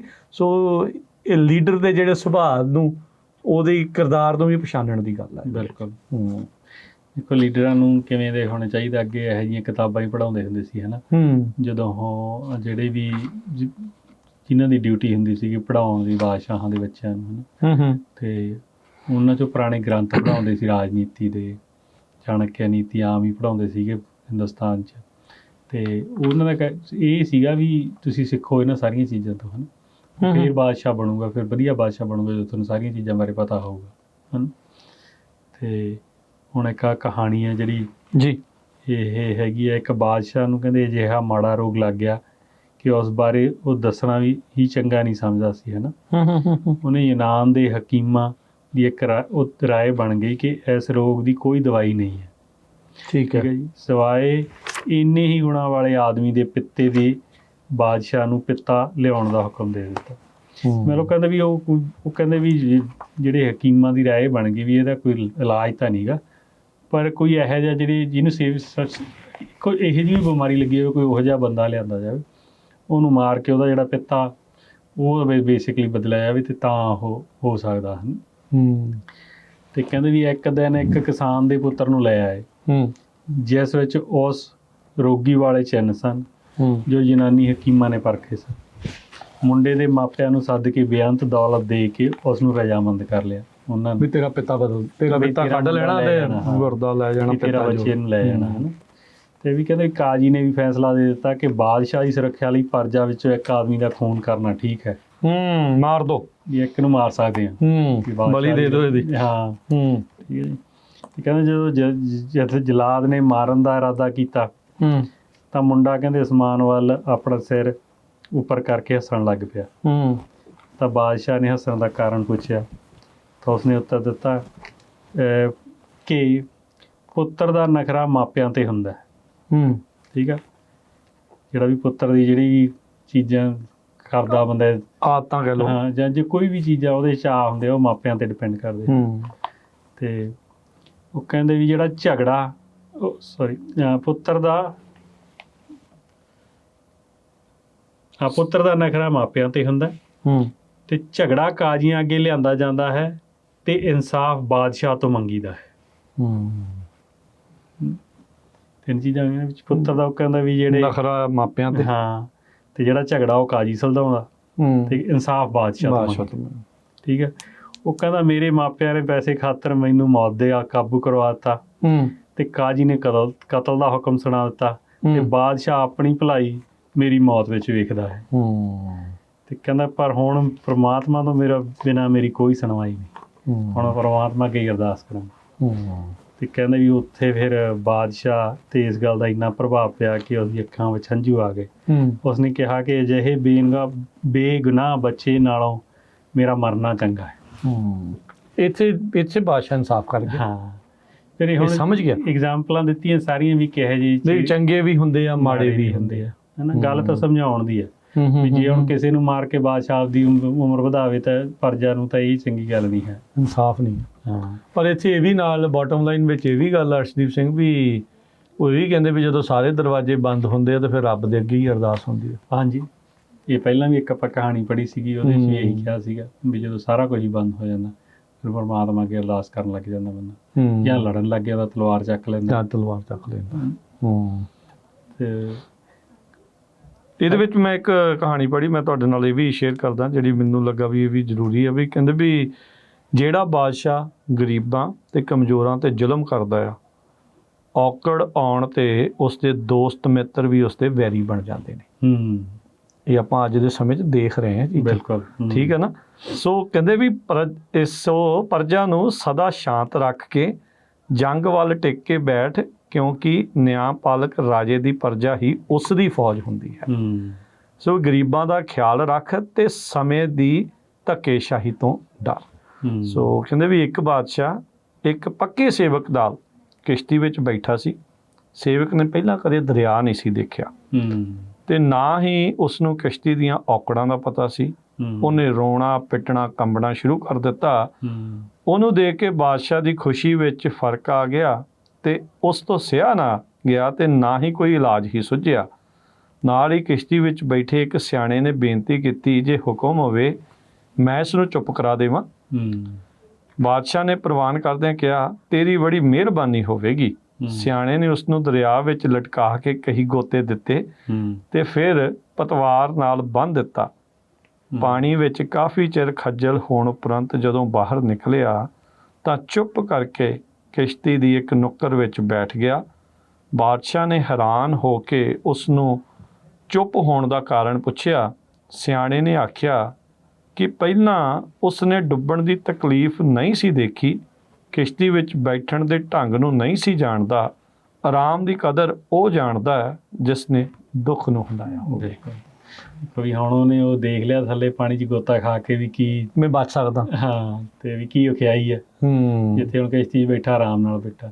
ਦੇਖੋ ਇਹਨਾਂ ਦੀ ਕਹਾਣੀਆਂ ਦੀ ਨਾ ਇੱਕ ਗੱਲ ਹੋਰ ਖਾਸੀਅਤ ਆ ਕਿ ਹਰੇਕ ਬੰਦਾ ਨਾ ਹਰੇਕ ਇੱਕ ਆਡੀ ਕਹਾਣੀ ਤਰੀਕੇ ਨਾਲ ਪੜ੍ਹਦਾ, ਇੱਕ ਆਡੀ ਸਿੱਖਿਆ ਮਿਲਦੀ ਹੈ। ਬਿਲਕੁਲ ਬਿਲਕੁਲ ਇਹੀ ਜਿਹੜੀਆਂ ਛੋਟੀਆਂ ਗੱਲਾਂ ਮੈਂ ਉਹ ਤਾਂ ਜਿੱਦਾਂ ਸ਼ੁਰੂਆਤ 'ਚ ਕਿਹਾ ਵੀ ਇਸੇ ਲਈ ਬੰਦਾ ਆਪਣੇ ਤੇ ਢਾਲ ਕੇ ਵਹਿੰਦਾ। ਸੋ ਕਿਤਾਬ ਚੀਜ਼ ਇਹੋ ਜਿਹੀ ਆ, ਬਿਲਕੁਲ ਉਹ ਤੁਹਾਡੇ ਨਾਲ ਹਰ ਇੱਕ ਦੇ ਨਾਲ ਵੱਖਰੇ ਢੰਗ ਨਾਲ ਗੱਲ ਕਰ ਰਹੀ ਹੁੰਦੀ ਆ। ਸੋ ਇਸੇ ਲਈ ਜਦੋਂ ਤੁਸੀਂ ਕਿਤਾਬ ਪੜ੍ਹਦੇ ਆ, ਮੈਂ ਇਸ ਦੇ ਵਿੱਚ ਹੋਰ ਕੁਝ ਸਿੱਖਿਆ, ਸੁਣਨ ਵਾਲੇ ਨੇ ਕੁਝ ਹੋਰ ਸਿੱਖਿਆ, ਤੁਸੀਂ ਕੁਝ ਹੋਰ ਸਿੱਖਿਆ। ਹੋ ਸਕਦਾ ਕਈਆਂ ਦੀ ਆਪਸ 'ਚ ਮੇਲ ਵੀ ਖਾਣੀ ਆ, ਪਰ ਇਹ ਵੀ ਨਾਲ ਆ ਵੀ ਵੱਖਰੇ ਢੰਗ ਦੇ ਨਾਲ ਜਿਹੜਾ ਹੁੰਦਾ। ਹੁਣ ਜਿੱਦਾਂ ਤੁਸੀਂ ਕਿਹਾ ਵੀ ਦੋ ਚੀਜ਼ਾਂ ਇਹਦੇ ਵਿੱਚ ਇਹ ਆ ਵੀ ਹੁਣ ਜੇ ਰਾਜਾ ਧਿਆਨ ਰੱਖੇ, ਇਹਨਾਂ ਦੀ ਤਿਆਰੀ ਕਰਾਵੇ, ਉਹਨਾਂ ਨੇ ਇਸ ਦੇ ਵਿੱਚ ਇਹ ਗੱਲ ਕਹਿਣ ਦੀ ਵੀ ਗੱਲ ਆਖੀ ਆ ਵੀ ਆਪਣੀ ਫੌਜ ਤੇ ਆਪਣੇ ਜਿਹੜੇ ਲੋਕਾਂ ਨੂੰ ਇਹ ਚੀਜ਼ਾਂ ਦਾ ਤੁਹਾਨੂੰ ਉਹਦੇ ਵਿੱਚੋਂ ਕੱਢਣਾ ਚਾਹੀਦਾ। ਉਹਨਾਂ ਨੂੰ ਪਤਾ ਹੋਣਾ ਚਾਹੀਦਾ ਵੀ ਆਹ ਅਖਿਆਈ ਜਿਹੜੀ ਉਹ ਤੁਹਾਨੂੰ ਆ ਸਕਦੀ ਆ। ਜਿਹੜਾ ਅਕਸਰ ਇੱਕ ਲੋਕਾਂ 'ਚ ਵੀ ਆਸ ਹੁੰਦੀ ਵੀ ਸਭ ਕੁਝ ਚੰਗਾ ਹੀ ਚੱਲਦਾ ਰਹੇ, ਉਹਨਾਂ ਜ਼ਿੰਦਗੀ 'ਚ ਆਮ ਇਨਸਾਨ ਦੇ ਜਾਂ ਕਿਸੇ ਦੇ ਵੀ ਉੱਦਾਂ ਨਹੀਂ ਰਹਿੰਦੀ ਤੇ ਨਾ ਹੀ ਦੁਨੀਆ ਦੇ ਵਿੱਚ ਮੁਲਕਾਂ ਦੇ ਉੱਤੇ ਰਹਿੰਦੀ। ਸੋ ਬਦਲਾਅ ਆਉਂਦੇ ਰਹਿੰਦੇ ਆ, ਉਹਦੇ ਲਈ ਤਿਆਰ ਰਹਿਣਾ ਚਾਹੀਦਾ। ਬਿਲਕੁਲ। ਇਹਨਾਂ ਤੁਸੀਂ ਇੱਕ ਮੈਨੂੰ ਗੱਲ ਯਾਦ ਕਰਾ ਦਿੱਤੀ ਆ, ਇੱਕ ਜਦੋਂ ਆਪਾਂ ਕਹਿੰਦੇ ਵੀ ਹਰੇਕ ਚੀਜ਼ ਹਰੇਕ ਬੰਦਾ ਹਰੇਕ ਉਹੀ ਚੀਜ਼ ਪੁੱਛੋ ਤੇ ਉਹ ਅੱਡ ਅੱਡ ਜਾਂ ਤਰੀਕੇ ਨਾਲ ਸਮਝਦਾ ਜਾਂ ਆਨਸਰ ਕਰਦਾ। ਹਾਂਜੀ। ਤੇ ਇੱਕ ਨਾ ਰੇਸ਼ਮਾ ਹੋਇਆ ਪੰਜਾਬੀ ਸਿੰਗਰ ਪਾਕਿਸਤਾਨ ਵਾਲੇ ਪਾਸੇ। ਹਾਂਜੀ। ਤੇ ਉਹਨਾਂ ਦੀ ਬਹੁਤ ਪੁਰਾਣੀ ਇੰਟਰਵਿਊ ਇੱਕ ਮੈਂ ਸੁਣ ਰਿਹਾ ਸੀਗਾ। ਤੇ ਉਹਦੇ 'ਚ ਉਹ ਜਿਹੜੇ ਜਿਵੇਂ ਆਪਣੇ ਨਹੀਂ ਪਹਿਲਾਂ ਰੇਡੀਓ 'ਤੇ ਇੰਟਰਵਿਊ ਹੁੰਦੀ ਸੀ, ਉਹ ਜਿਵੇਂ ਗੋਡੇ ਭਾਰ ਬੈਠੇ ਹੁੰਦੇ ਸੀਗੇ ਪਰ ਹੈ ਨਾ ਸਿੰਪਲ ਜਿਹੇ ਤਰੀਕੇ। ਤੇ ਉਹਦੇ 'ਚ ਜਿਹੜੀ ਉਹ ਰੇਡੀਓ ਹੋਸਟ ਆ ਜਾਂ ਪੁੱਛਦੀ ਹੈ TV ਵਾਲੀ, ਦੂਰਦਰਸ਼ਨ ਟਾਈਪ ਸੀਗਾ। ਤੇ ਉਹ ਕਹਿੰਦੀ ਵੀ ਤੁਸੀਂ ਮੈਨੂੰ ਦੱਸ ਵੀ ਤੈਨੂੰ ਇੰਨੇ ਲੋਕ ਸੁਣਦੇ ਆ, ਵੀ ਤੈਨੂੰ ਇੱਕ ਬੰਦਾ ਦੱਸ ਵੀ ਜਿਹੜਾ ਤੈਨੂੰ ਬਹੁਤ ਪਸੰਦ ਹੋਵੇ। ਉਹ ਕਹਿੰਦੀ ਇੱਕ ਤਾਲਾ ਪਰਵਤਗਾਰ। ਹੁਣ ਜਿਹੜਾ ਪੁੱਛਣ ਵਾਲੀ ਸੀ ਉਹ ਬਾਰ-ਬਾਰ ਉਹਨੂੰ ਇਹ ਪੁੱਛ ਰਹੀ ਸੀ ਵੀ ਮੈਨੂੰ ਕੋਈ ਗਾਇਕ ਦਾ ਨਾਮ ਦੱਸ, ਸਿੰਗਰ ਦੱਸ, ਕੋਈ ਸਿੰਗਰ ਦੱਸ ਵੀ ਤੇਰਾ ਕੋਈ ਸਮਕਾਲੀ, ਕੋਈ ਕਿੱਦਾਂ ਦਾ ਪਹਿਲਾਂ ਵਾਲਾ, ਕੋਈ ਪੁਰਾਣਾ, ਕੋਈ ਹੈ ਨਾ ਜਾਂ ਕੋਈ ਹੋਣ ਵਾਲਾ। ਤੇ ਉਹ ਕਹਿੰਦੀ ਵੀ ਇੱਕ ਦਾ ਤਾਂ ਮੈਂ ਨਾ ਹੀ ਨਹੀਂ ਲਿਆ ਸੀ, ਜੇ ਇੱਕ ਦੀ ਗੱਲ ਕਰਨੀ ਹੈ ਤਾਂ ਅੱਲਾ ਪਰਵਤਗਾਰ ਹੀ ਹੈ। ਵੀ ਉਹੀ ਆ। ਵੀ ਚਾਹੇ ਜਿੱਥੋਂ ਮਰਜ਼ੀ ਲੈ ਲਓ, ਵੀ ਇੱਕ ਨਹੀਂ ਮੈਂ ਕਹਿ ਸਕਦੀ ਕਿਸੇ, ਜਦੋਂ ਇੱਕ ਦੀ ਗੱਲ ਹੋਣੀ ਹੈ ਕਹਿੰਦੀ ਉਦੋਂ ਅੱਲਾ ਪਰਵਤਗਾਰ ਦਾ ਹੀ ਨਾਮ, ਰੱਬ ਹੀ ਆ। ਸੋ ਦੇਖੋ ਵੀ ਉਹਨੇ ਕੁਐਸਚਨ ਕੀ ਪੁੱਛਿਆ, ਉਹਨੂੰ ਕਿਵੇਂ ਲੱਗਿਆ, ਉਹਨੇ ਉਹਦਾ ਕੀ ਆਨਸਰ, ਕੀ ਉੱਤਰ ਦਿੱਤਾ, ਹੈ ਨਾ। ਸੋ ਬਹੁਤ ਫਰਕ ਪੈ ਜਾਂਦਾ ਚੀਜ਼ਾਂ ਦਾ। ਤੇ ਇਸੇ ਕਰਕੇ ਕਈ ਵਾਰ ਜਿਹੜੇ ਪੁਰਾਣੇ ਕਵਿਤਾ ਵੀ ਲਿਖੀ ਆ ਪੁਰਾਣੀ, ਹੈ ਨਾ, ਕਾਫੀ ਉਹਨਾਂ ਤੇ ਅੱਜ ਕੱਲ ਗਾਣੇ ਬਣੇ ਜਿਹੜੇ ਉਹਨਾਂ ਦੇ ਵੀਡੀਓ ਬਣ ਜਾਂਦੇ ਨੇ। ਜਦੋਂ ਗਾਣੇ ਤੇ ਵੀਡੀਓ ਬਣ ਜਾਂਦਾ ਮੈਨੂੰ ਐਂ ਲੱਗਦਾ ਹੁੰਦਾ ਵੀ ਇਹਦਾ ਨਾ ਸਿਰਫ ਇੱਕੋ ਹੀ ਮਤਲਬ ਰਹਿ ਗਿਆ ਹੁਣ, ਜਿਹੜਾ ਵੀਡੀਓ ਦੱਸਣਾ ਚਾਹੁੰਦਾ। ਜਿਹਨੇ ਨਹੀਂ ਦੇਖੀ ਉਹਦੇ ਲਈ ਵੱਖਰੇ ਹੋ ਸਕਦੇ ਆ। ਹਾਂ, ਜਿਹਨੇ ਸੁਣ ਲਈ ਉਹ ਕਵਿਤਾ ਉਹਨੇ ਉਹਦੇ ਪਤਾ ਨਹੀਂ ਕੀ ਅਰਥ ਕੱਢਣੇ, ਕਿਸੇ ਨੇ ਕੀ ਕੱਢਣੇ, ਜਿਹੜੀ ਵਧੀਆ ਲਿਖੀ ਹੈ।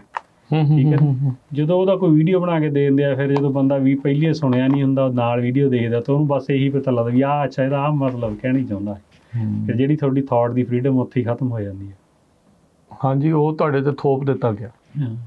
ਸੋ ਕਿਤਾਬ ਪੜ੍ਹਨੀ ਆਪਾਂ ਕਹਿੰਦੇ ਜ਼ਰੂਰੀ ਆ। ਜਦੋਂ ਤੁਸੀਂ ਕਹਾਣੀਆਂ ਪੜ੍ਹਦੇ ਹੋ, ਆਪਾਂ ਕੁਛ ਹੋਰ ਦੱਸਣਾ, ਜਿਹਨੇ ਆਪਾਂ ਤੋਂ ਬਾਅਦ 'ਚ ਪੜ੍ਹਨੀ ਹੈ ਜਾਂ ਜਿਨ੍ਹਾਂ ਨੇ ਆਪਾਂ ਤੋਂ ਪਹਿਲਾਂ ਪੜ੍ਹੀ ਆ ਉਹਨਾਂ ਨੇ ਹੋਰ ਚੀਜ਼ਾਂ ਦੇਖੀਆਂ ਹੋਣ। ਈਵਨ ਇਹ ਗੱਲ ਵੀ ਆ ਨਾ ਵੀ ਕਿਤਾਬ ਪੜ੍ਹਨ ਦੇ ਨਾਲ ਆਪਾਂ ਨਿਆਣਿਆਂ ਨੂੰ ਕਿਉਂ ਕਹਿੰਦੇ ਕਿਤਾਬਾਂ ਪੜ੍ਹਨ ਦੇ ਲਈ, ਸਭ ਨੂੰ ਹੀ ਵੀ ਬੰਦੇ ਦਾ ਕ੍ਰੀਏਟਿਵ ਥਾਟ ਬਣਦਾ। ਬਿਲਕੁਲ, ਵੀ ਕਹਾਣੀ 'ਚ ਪਾਤਰ ਆਪ ਬਣਾ ਕੇ ਜਿਹੜੀਆਂ ਇਹ ਗੱਲਾਂ ਹੁੰਦੀਆਂ ਜਾਂ ਜਿਹੜੇ ਪਾਤਰ ਹੁੰਦੇ, ਕਰੈਕਟਰ ਹੁੰਦੇ ਆ ਜਾਂ ਕਿੱਦਾਂ ਵੀ ਆ, ਉਹ ਬੰਦਾ ਉਹ ਜਿਹਨੂੰ ਤੁਸੀਂ ਕਿਸੇ ਨੂੰ ਜਾਣਦੇ ਹੁੰਦੇ ਉਹਨੂੰ ਉੱਥੇ ਬਿਠਾ ਲੈਂਦਾ। ਬਿਲਕੁਲ, ਵੀ ਆਹ ਇੱਥੇ ਹੋਊਗਾ, ਵੀ ਇੱਥੇ ਅਰਸ਼ ਹੋ ਸਕਦਾ ਆ, ਇੱਥੇ ਰਾਜ ਹੋ ਸਕਦਾ ਆ, ਇੱਥੇ ਕੋਈ ਹੋ ਸਕਦਾ ਆ। ਸੋ ਬੰਦਾ ਉਹਨੂੰ ਉਸ ਹਿਸਾਬ ਦੇ ਨਾਲ ਢਾਲ ਕੇ ਯਾਰ ਹਾਂ ਵਾਕਿਆ ਹੀ ਇੱਦਾਂ ਜਿਹੜੀਆਂ ਇਹ ਚੀਜ਼ਾਂ ਜਿਹੜੀਆਂ ਹੁੰਦੀਆਂ। ਤੁਸੀਂ ਰੱਬ ਕੇ ਅਰਦਾਸ ਵਾਲੀ ਜਿਹੜੀ ਗੱਲ ਨਾ, ਉਹ ਤੋਂ ਮੈਨੂੰ ਇੱਕ ਹੋਰ ਕਹਾਣੀ ਚੇਤਾ ਆ ਗਈ, ਇਹਦੇ ਵਿੱਚ ਤਾਂ ਨਹੀਂ ਆ, ਮੈਂ ਕਿਸੇ ਹੋਰ ਕਿਤਾਬ 'ਚ ਪੜ੍ਹੀ ਸੀ। ਇੱਦਾਂ ਹੀ ਕਹਿੰਦੇ ਵੀ ਇੱਕ ਜਿਹੜਾ ਰਾਜਾ ਆਪਣੇ ਪ੍ਰਜਾ ਦੇ ਵਿੱਚ ਜਿਹੜਾ ਇੱਕ ਟਾਈਮ ਦੇ ਉੱਤੇ ਨਿਕਲਦਾ, ਦੇਰ ਹੋ ਜਾਂਦੀ, ਕੋਈ ਸ਼ਿਕਾਰ 'ਤੇ ਨਿਕਲੇ ਹੋਊ ਜਾਂ ਕੁਛ, ਧਿਆ ਲੱਗ ਜਾਂਦੀ ਉਹਨੂੰ, ਬਹੁਤ ਪਿਆਸਾ ਹੁੰਦਾ। ਅਤੇ ਜਿਹੜੇ ਥਾਂ ਦੇ ਉੱਤੇ ਸੀ ਆਲੇ ਦੁਆਲੇ ਕੁਛ ਨਹੀਂ ਸੀ, ਇੱਕ ਕਿਸਾਨ ਦਾ ਘਰ ਸੀ। ਉਹ ਕਿਸਾਨ ਦੇ ਜਾਂਦਾ, ਉਹ ਪਛਾਣ ਲੈਂਦੇ ਵੀ ਹਾਂ ਇਹ ਤਾਂ ਬਾਦਸ਼ਾਹ ਆ। ਉਹਦੀ ਚੰਗੀ ਸੇਵਾ ਸੁਵਾ ਕਰਦੇ, ਪਾਣੀ ਪੂਣੀ ਪਿਆਉਂਦੇ, ਰਜਾਉਂਦੇ, ਰਾਤ ਰੁਕਾ ਕੇ ਅਤੇ ਫਿਰ ਅਗਲੇ ਦਿਨ ਵਾਪਸ ਰਾਜਾ ਆਪਣੇ ਦਰਬਾਰ ਚਲਿਆ ਜਾਂਦਾ।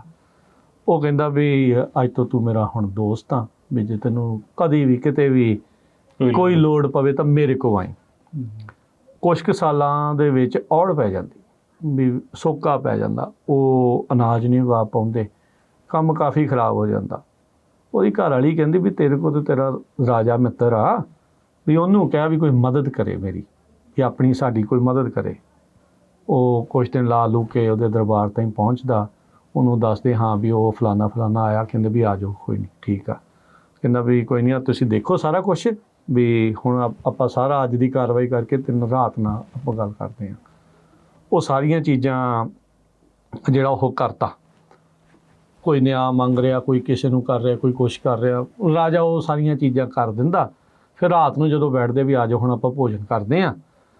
ਭੋਜਨ ਕਰਦੇ ਕਰਦੇ ਉਹ ਕਹਿੰਦਾ ਵੀ ਤੂੰ ਇੱਦਾਂ ਕਰਦਾ ਹੈ ਵੀ ਤੇਰੇ ਤੋਂ ਸਾਰਾ ਕੁਛ ਜਿਹੜਾ ਉਹ ਮੰਗਦੇ ਆ, ਇੱਦਾਂ ਆ ਉੱਦਾਂ ਆ। ਪਰ ਉਹ ਇਹ ਗੱਲ ਹੋਣ ਤੋਂ ਪਹਿਲਾਂ ਉਹ ਦੇਖਦਾ, ਜਿਹੜਾ ਉਹਦਾ ਕਿਸਾਨ ਮਿੱਤਰ ਆ, ਉਹ ਕਹਿੰਦਾ ਵੀ ਇਹ ਖੁਦ ਅਰਦਾਸ ਕਰ ਰਿਹਾ ਆ ਰੱਬ ਅੱਗੇ ਵੀ ਰੱਬਾ ਮੈਨੂੰ ਸ਼ਕਤੀ ਦੇ ਅਤੇ ਮੈਨੂੰ ਆਹ ਚੀਜ਼ਾਂ ਦੇ, ਮੈਂ ਕਿਸੇ ਨੂੰ ਕੋਈ ਨਿਆਂ ਦੇ ਸਕਾਂ ਜਾਂ ਕਿਸੇ ਨੂੰ ਕੁਛ ਕਰ ਸਕਾਂ।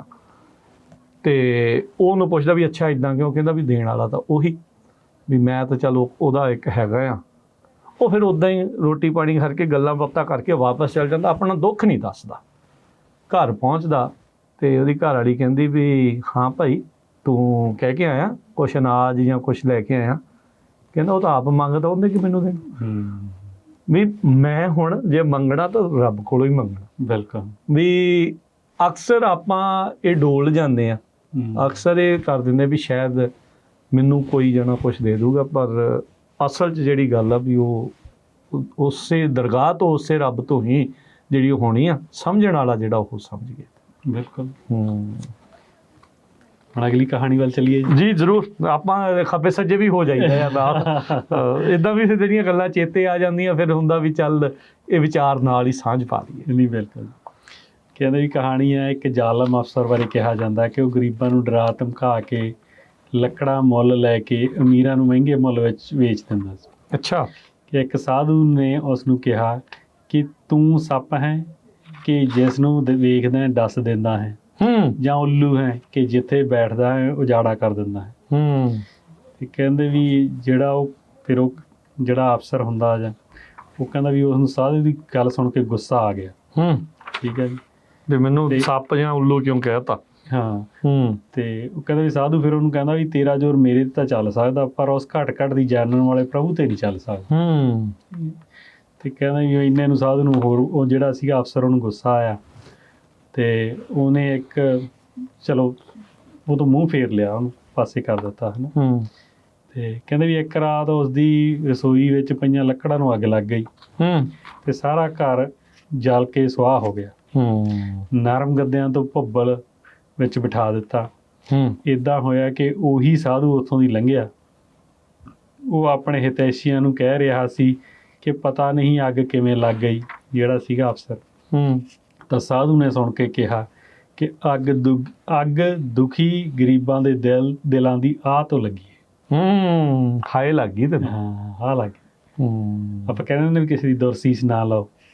ਵੀ ਧੱਕਾ ਨਾ ਕਰੋ। ਹਾਂ ਵੀ ਦੁਰਸੀਸ ਬਹੁਤ ਮਾੜੀ ਹੁੰਦੀ ਹੈ। ਤੇ ਕਹਿੰਦੇ ਵੀ ਇਹ ਜਿਹੜਾ ਹੈਗਾ ਕਿੱਸਾ ਉਹ ਅਮੀਰ ਖੁਸਰੋ ਦੇ ਮਹਿਲ ਦੀ ਡਾਟ ਤੇ ਲਿਖਿਆ ਹੋਇਆ ਸੀ।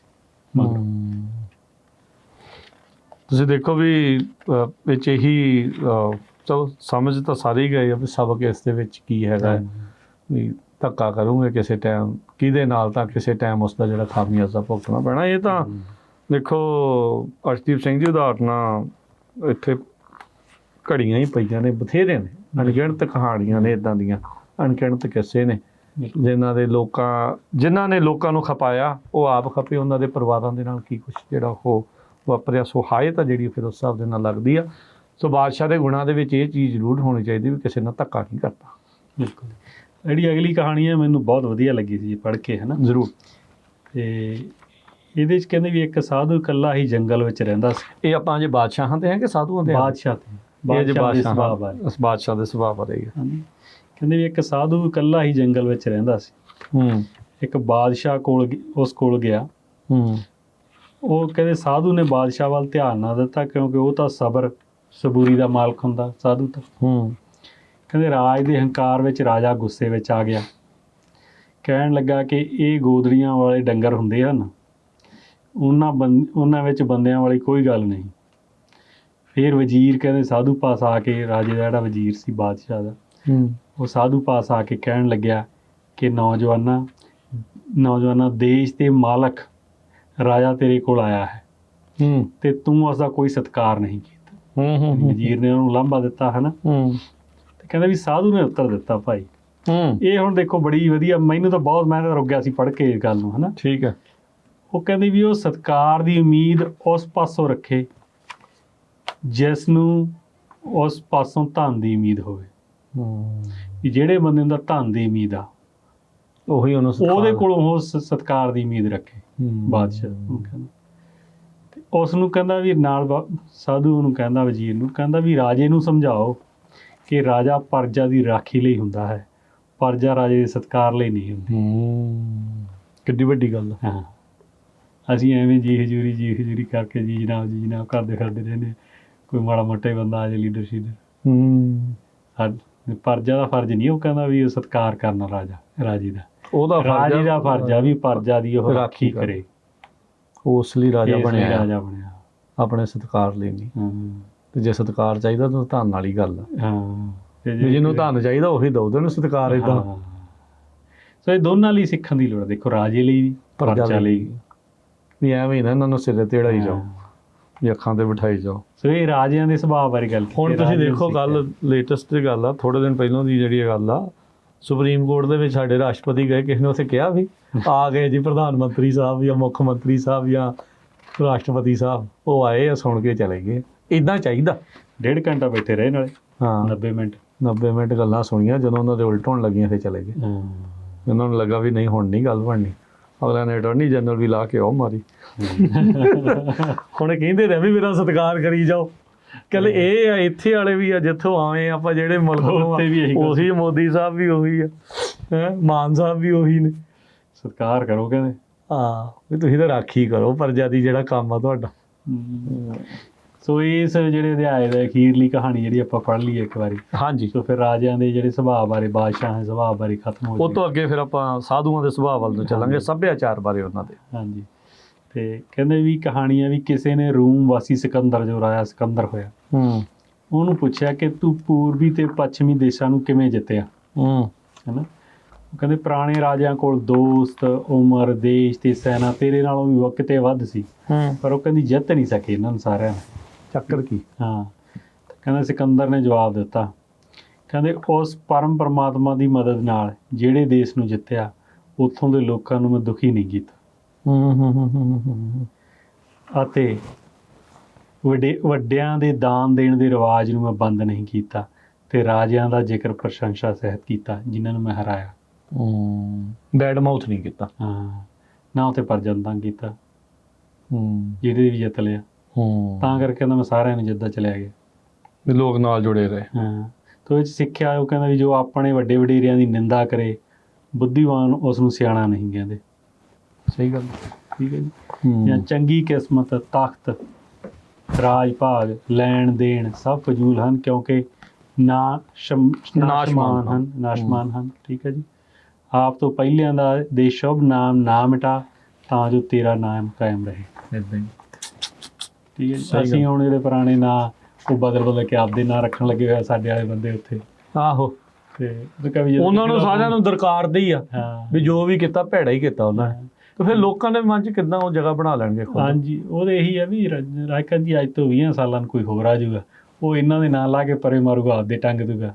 ਇੱਦਾਂ ਹੀ ਹੁੰਦਾ ਹੈ ਨਾ। ਅਤੇ ਚਾਹੀਦਾ ਇਹ ਆ ਵੀ ਤੁਸੀਂ ਜੋ ਕੰਮ ਕਰ ਰਹੇ ਹੋ, ਤੁਸੀਂ ਤੁਹਾਡੇ ਆਪਦੇ ਕੰਮ ਦੀ ਮਹਿਮਾ, ਤੁਸੀਂ ਨਾ ਤੁਹਾਡੇ ਕੰਮਾਂ 'ਤੇ ਜਿਹੋ ਜਿਹੇ ਤੁਸੀਂ ਕੰਮ ਕਰਦੇ ਉਹਨਾਂ ਨਾਲ ਤੁਹਾਡਾ ਨਾਂ ਰਹੂਗਾ। ਦੇਖੋ, ਇਹ ਤਾਂ ਤੁਹਾਡੇ ਨਾਲ ਹੀ ਅਸੀਂ ਇਹਦੀਆਂ ਚੋਣਵੀਆਂ ਜਿਹੀਆਂ ਕੁਛ ਕਹਾਣੀਆਂ ਸਾਂਝੀਆਂ ਕੀਤੀਆਂ।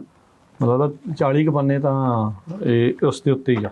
ਹਾਂਜੀ, 140 ਪੇਜਾਂ ਦੀ ਕਿਤਾਬ 'ਚੋਂ, 138 ਪੇਜਾਂ ਦੀ ਕਿਤਾਬ 'ਚੋਂ 30-40 ਪੰਨੇ ਜਿਹੜੇ ਬਾਦਸ਼ਾਹਾਂ ਦੇ ਸੁਭਾਅ ਬਾਰੇ ਬੜੀ ਅਹਿਮ ਚੀਜ਼ ਆ, ਕਿਉਂਕਿ ਲੀਡਰ ਨੇ ਲੀਡ ਕਰਨਾ। ਹਾਂਜੀ, ਅਤੇ ਜੇ ਉਹਦਾ ਮੋਰਲ ਅਤੇ ਐਥਿਕਸ ਕੋਡ ਚੰਗਾ ਹੋਊਗਾ, ਉਹ ਵਧੀਆ ਢੰਗ ਨਾਲ ਲੀਡ ਕਰੂਗਾ। ਅਤੇ ਪ੍ਰਜਾ ਨੂੰ ਵੀ ਕਹਾਣੀਆਂ ਇਹ ਸਿਖਾਉਂਦੀਆਂ ਨੇ ਤੁਸੀਂ ਕਿਵੇਂ ਰਹਿਣਾ। ਅੱਜ ਦੀ ਗੱਲਬਾਤ ਨੂੰ ਆਪਾਂ ਇੱਥੇ ਸਮੇਟਦੇ ਹਾਂ, ਅਤੇ ਅਗਲੀ ਵਾਰ ਗੁਲਸਤਾਂ ਕਿਤਾਬ ਦੇ ਵਿੱਚ ਆਪਾਂ ਫਿਰ ਅੱਗੇ ਵਧਾਂਗੇ। ਕੁਛ ਸਾਧੂਆਂ ਦੇ ਸੱਭਿਆਚਾਰ ਬਾਰੇ, ਸਬਰ ਸੰਤੋਖ ਦੀ ਗੱਲ, ਚੁੱਪ ਦੇ ਜਿਹੜੇ ਫਾਇਦੇ ਆ, ਉਹ ਸਾਰੀਆਂ ਚੀਜ਼ਾਂ ਦੇ ਉੱਤੇ ਆਪਾਂ ਜਿਹੜੀ ਉਹ ਗੱਲਬਾਤ ਕਰਾਂਗੇ। ਸੋ ਸ਼ੇਖ ਸਾਦੀ ਹੁਣਾਂ ਦੀ ਇਹ ਜਿਹੜੀ ਕਿਤਾਬ ਗੁਲਸਤਾਂ ਤੁਹਾਡੇ ਲਈ ਆਪਾਂ ਜਿਹੜੇ ਪੰਜਾਬੀ 'ਚ ਤਰਜਮਾ ਹੋਇਆ ਡਾਕਟਰ ਗੁਰਦੇਵ ਸਿੰਘ ਪੰਦੋਹਲ ਉਹਨਾਂ ਦੇ ਦੁਆਰਾ। ਸੋ ਉਹ ਆਪਾਂ ਤੁਹਾਡੇ ਨਾਲ ਡਿਸਕਸ ਕਰ ਰਹੇ ਹਾਂ ਆਪਣਾ ਜਿਹੜਾ ਪ੍ਰੋਗਰਾਮ ਕਿਤਾਬਨਾਮਾ ਦੇ ਵਿੱਚ। ਅਤੇ ਅਰਸ਼ਦੀਪ ਸਿੰਘ ਜੀ ਲਈਏ ਜੀ ਇਜਾਜ਼ਤ, ਫਿਰ ਮਿਲਦੇ ਅਗਲੀ ਵਾਰੀ। ਸਤਿ ਸ਼੍ਰੀ ਅਕਾਲ।